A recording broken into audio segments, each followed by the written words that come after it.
उनसे जबरन काम करा देता था, जबरदस्ती। आप उसे मना नहीं कर सकते हैं। आप आगे देखते हैं।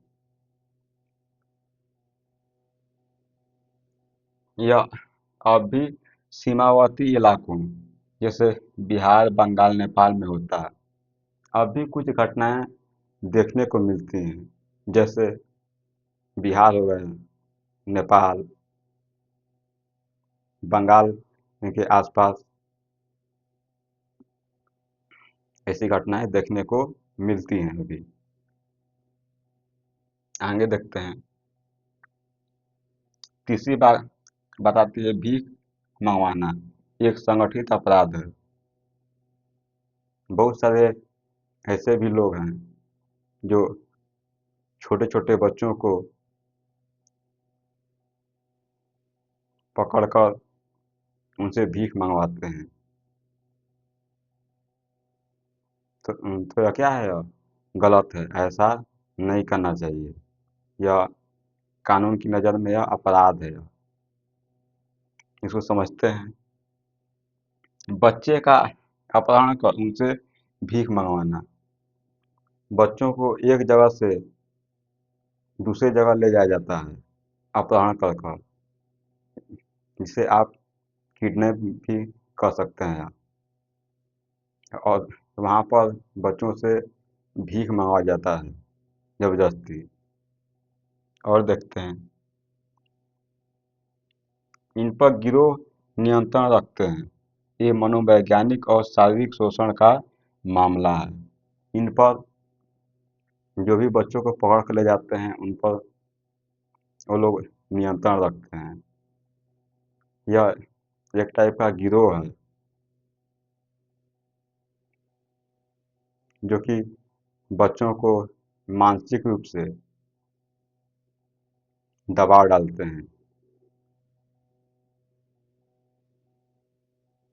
तो यह क्या है? यह कानून की नज़र में यह गलत है, ऐसा करना अपराध है। आगे देखते हैं।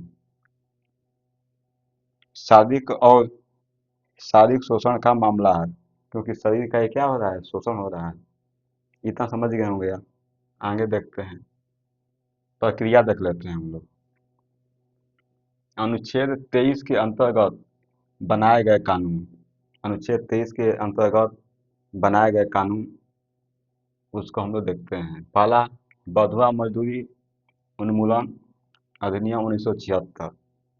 1976 में बंधुआ मजदूरी पर कानून बनाया गया है, जिससे कि उसे रोका जा सके, उस पर प्रतिबंध लगाया जा सके। क्या है? मजदूरों को कर्ज के बदले काम से बचाता है। अगर कोई व्यक्ति किसी से कर्ज लिया है और वह उसके यहाँ कर्ज को चुकाने के लिए काम करता है, तो उस पर अनुच्छेद 23 उसकी रक्षा करता है। उसे वहाँ पर काम करने से यह बचाता है। आगे देखते हैं। इतना समझ गए होंगे आप। दूसरा देखते हैं हम। अनैतिक देह व्यापार निषेध अधिनियम 1956।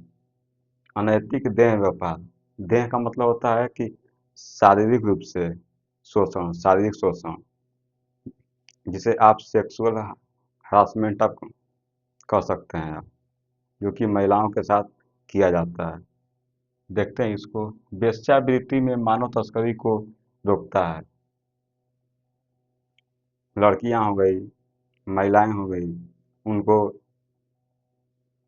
एक जगह से उठाकर दूसरे जगह लोग ले जाते हैं और उनके साथ जबरदस्ती वेश्यावृत्ति में उन्हें लगा देते हैं, जिससे कि वो महिलाएं, लड़की निकल नहीं पाती हैं बाहर, और उसी में वो लोग क्या करती हैं? फंस जाती हैं। तो इससे अनुच्छेद 23 रक्षा करता है। आगे देखते हैं।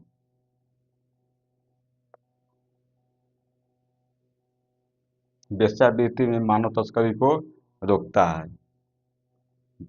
बहुत सारे लोग खरीद कर भी ले जाते हैं और वेश्या वृत्ति में उनको ढकेल देते हैं। तीसरा देखते हैं बाल श्रम निषेध अधिनियम 1986। तीसरा, बाल श्रम निषेध, जो भी छोटे बच्चे हैं जो 14 वर्ष से कम उम्र के हैं, उनको काम करने पर सरकार प्रतिबंध लगाती है, रोकती है। इसके लिए 1986 में कानून बनाए गए अधिनियम के द्वारा। देखते हैं यह 14 वर्ष से कम 14 वर्ष से कम उम्र के बच्चों को खतरनाक कार्यों में लगाने पर प्रतिबंध है। जो भी 14 वर्ष से कम उम्र के बच्चे हैं उनको खतरनाक कार्यों में काम करने से रोका जाता है। जैसे पटाखे की फैक्ट्री हो गई या फिर सिगरेट की कंपनी, ऐसे जो भी नशीली वस्तुएं जहाँ पर बनती हैं उसे रोकता है कि आप छोटे बच्चों को वहाँ पर लगा नहीं सकते। 14 वर्ष से कम उम्र के हैं तो यह अनुच्छेद 23 उसकी क्या करता है, रक्षा करता है। चौथा देखते हैं भारतीय दंड संहिता की धाराएं। भारतीय दंड संहिता में दो धाराएं दी गई हैं, एक 370, एक 374। तो इसे देखते हैं हम। धारा 370 क्या कहता है? यह मानव तस्करी अपराध है। अगर आप धारा 370 पढ़ेंगे आप, उसमें साफ साफ शब्दों में लिखा है मानव तस्करी अपराध है, गलत है। आगे देखते हैं धारा 374, जो जबरन श्रम को अपराध कहता है कि गलत है। किसी के साथ जबरदस्ती कोई काम करा रहे हैं बलपूर्वक, तो वह क्या है, वो गलत है कानून की नज़र में। धारा 374 में यह बातें क्या नहीं है, साफ साफ लिखी गई हैं। ऐसे अपराधों में सख्त सजा और जुर्माना दोनों हो सकते हैं। अगर आप ऐसी गतिविधियां करते पकड़े जाते हैं आपको सजा भी हो सकती है, आप पर जुर्माना भी लगाया जा सकता है। तो इतना आप समझ चुके होंगे। आगे देखते हैं दैनिक जीवन में महत्व देख लेते हैं हम लोग। पहला आता है घरेलू कामगारों का शोषण। जो घरों में लोग काम करते हैं उनका शोषण होता है कामगार के रूप में। कैसे होता है? बिन वेतन काम करवाना। किसी को आप बिना वेतन के अपने घरों में काम कराते हैं, वह क्या है, वह अपराध है। वो अनुच्छेद 23 के नज़र में। घंटों काम कराते हैं। घंटों काम, छुट्टी नहीं, यह बेकार है। घंटों काम कराते हैं। पहले था कि लोग कई घंटों काम करते थे, 16 घंटा 18 घंटा लोग काम करते थे। लेकिन इस समय है कि काम करने की एक निश्चित समय बना दिया गया है। 8 घंटा देखते हैं आप। छुट्टी नहीं।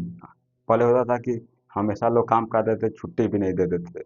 लेकिन इस समय है कि आपको संडे को छुट्टी भी मिलता है।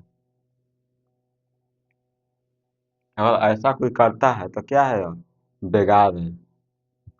घंटों काम कराते हैं, छुट्टी नहीं देते हैं। तो और ये बात आगे आती है कि आप उसको पैसा भी नहीं देते हैं। तो यह क्या है, बेकार है। बिना पैसे के आप काम करा रहे हैं। आगे देखते हैं दूसरा, निर्माण स्थलों पर मजदूरी।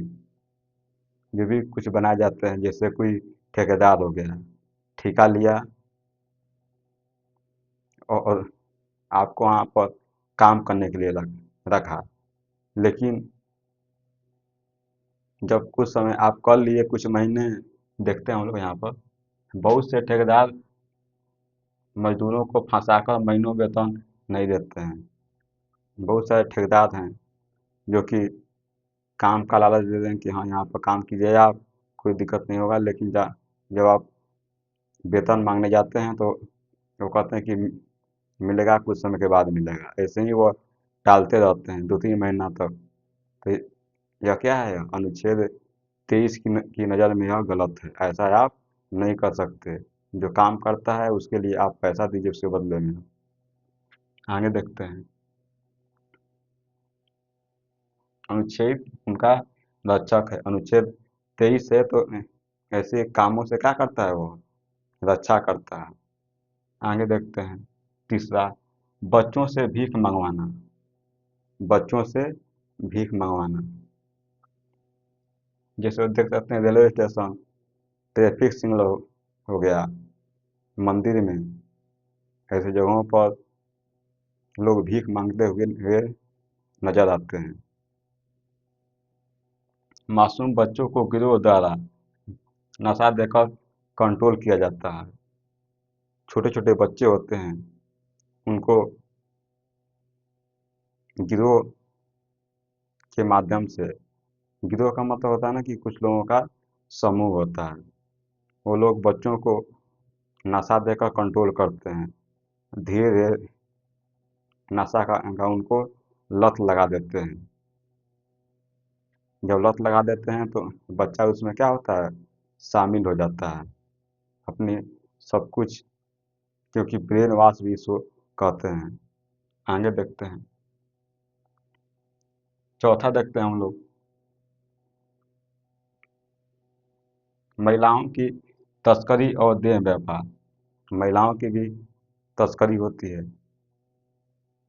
और महिलाओं को खरीद कर एक जगह से दूसरे जगह पर ले जाया जाता है और उनका शारीरिक शोषण किया जाता है, जिसे हम वेश्यावृत्ति कहते हैं। क्या है देखते हैं हम। छोटे कस्बों से लड़कियों को ले जाकर जबरन वेश्यावृत्ति में धकेला जाता है। छोटे छोटे क्षेत्रों से लोग लड़कियों को ले जाते हैं और उनको वेश्यावृत्ति में धकेल देते हैं, जिनसे लड़की वह बाहर निकल भी नहीं पाती है। आगे देखते हैं। संविधान और कानून दोनों उन्हें सुरक्षा देते हैं। संविधान और कानून को क्या करते हैं, रक्षा देते हैं, उनकी सुरक्षा करते हैं। तो आप अनुच्छेद 23 को पूरी विस्तार के साथ समझ चुके होंगे। मिलेंगे अगले लेक्चर में, तब तक के लिए आपका बहुत बहुत धन्यवाद। Thank you.